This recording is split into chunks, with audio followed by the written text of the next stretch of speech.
पदार्थों को अम्ल, क्षारक एवं लवण में वर्गीकृत कर सकते हैं। अम्ल एवं क्षारक परस्पर अभिक्रिया कर लवण एवं जल बनाते हैं। आज हम रासायनिक अभिलक्षणों के आधार पर कार्बोनेट अथवा हाइड्रोजन कार्बोनेट लवणों की पहचान करेंगे। सोडियम कार्बोनेट तथा सोडियम हाइड्रोजन कार्बोनेट श्वेत ठोस पदार्थ होते हैं। इनके जलीय विलयन क्षारकीय होते हैं क्योंकि जल में घोले जाने पर ये हाइड्रोक्सिल आयन मुक्त करते हैं।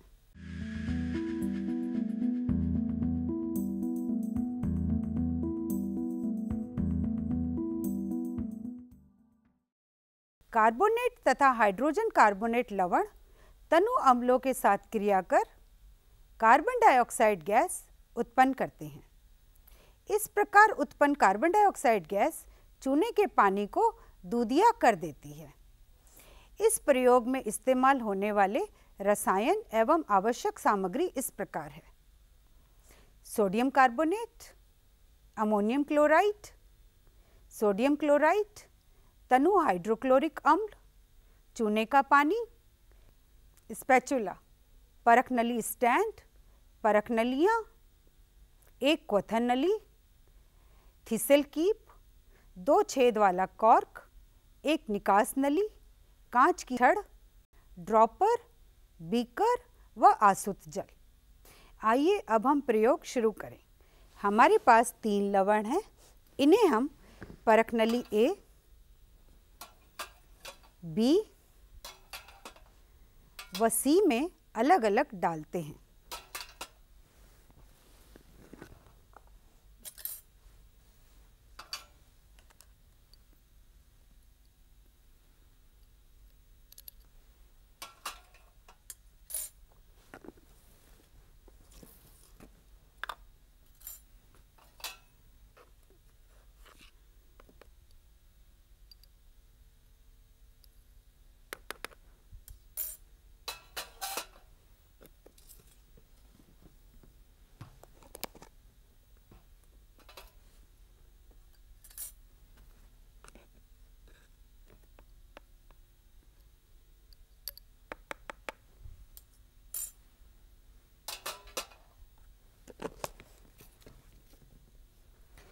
अब हम तीनों परख नलियों में कुछ आसुत जल की मात्रा डालते हैं।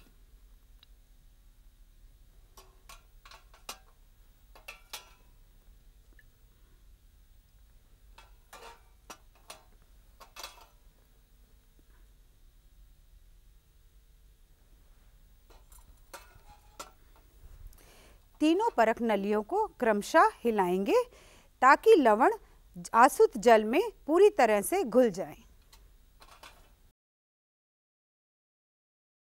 जैसा कि आप देख सकते हैं, परख नली ए में लवण पूरी तरह से घुल चुका है।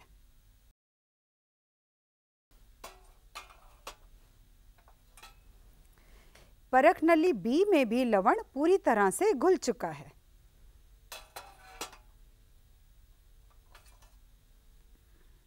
वह परख नली सी में भी लवण पूरी तरह से घुल चुका है।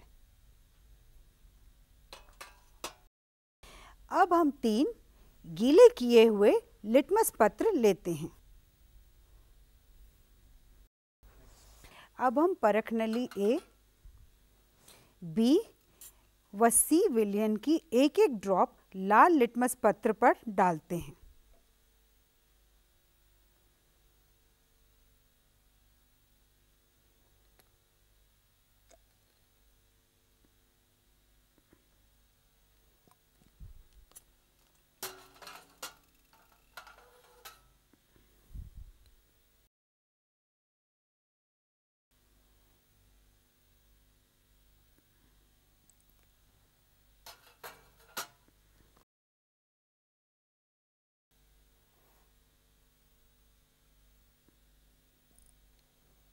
क्या आपको लाल लिटमस पत्रों के रंगों में कोई परिवर्तन नज़र आता है? परख नली ए से लिए गए विलयन के द्वारा लाल लिटमस पत्र नीला हो गया है, जबकि परख नली बी व सी के विलयन द्वारा लिटमस पत्र के रंग में कोई परिवर्तन नहीं हुआ है।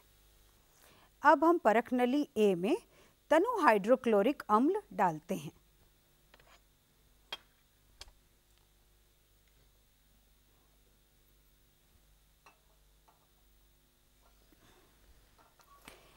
आप देख सकते हैं इस परख नली में बुदबुदाहट के साथ एक गैस उत्पन्न हुई। यही प्रक्रिया हम परख नली बी व परख नली सी के साथ दोहराएंगे।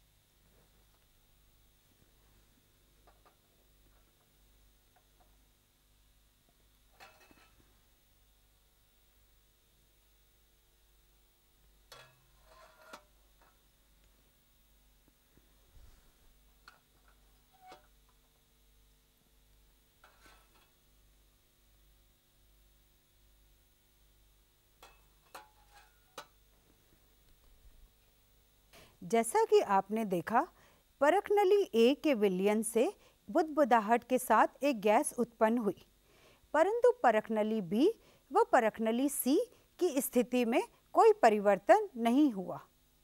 अब हम प्रयोग के तीसरे भाग की ओर चलते हैं।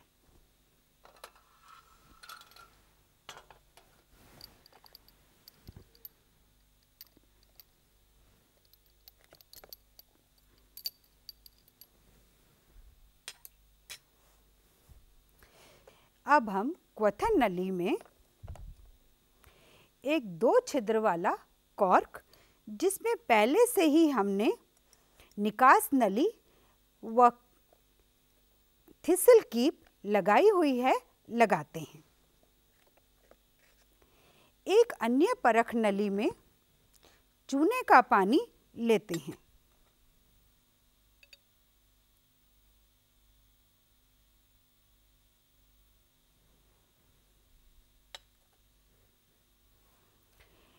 निकास नली का दूसरा सिरा चूने के पानी में डालते हैं। अब हम थिसल कीप में कुछ बूंदें तनु हाइड्रोक्लोरिक अम्ल की डालते हैं।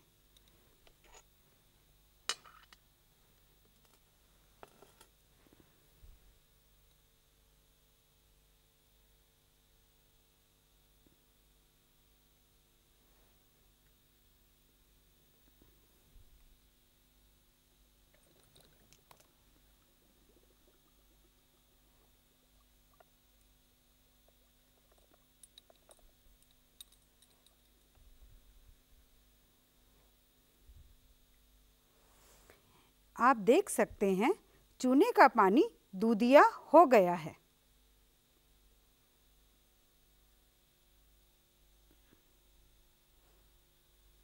अतएव हम कह सकते हैं लवण ए के विलयन से कार्बन डाइऑक्साइड गैस उत्पन्न हुई, वह यह चूने के पानी में प्रवाहित होकर उसे दूधिया रंग का कर देती है। क्वथन नली में बनने वाली गैस को निकास नली की सहायता से चूने के पानी में प्रवाहित करेंगे। इस प्रक्रिया में हम क्वथन नली, निकास नली तथा थिसल कीप के स्थान पर W आकार की नली भी काम में ले सकते हैं। इस प्रयोग के प्रेक्षणों को हम सारणी के द्वारा भी दर्शा सकते हैं।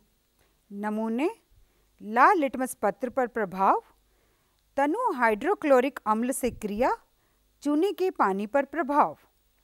नमूना ए नीला हो जाता है, बुदबुदाहट के साथ गैस निकलती है, दूधिया हो जाता है। नमूना बी कोई परिवर्तन नहीं, कोई अभिक्रिया नहीं, कोई प्रभाव नहीं। नमूना सी कोई परिवर्तन नहीं, कोई अभिक्रिया नहीं, कोई प्रभाव नहीं। आइए आज के प्रयोग के प्रेक्षणों पर एक बार फिर नज़र डालते हैं।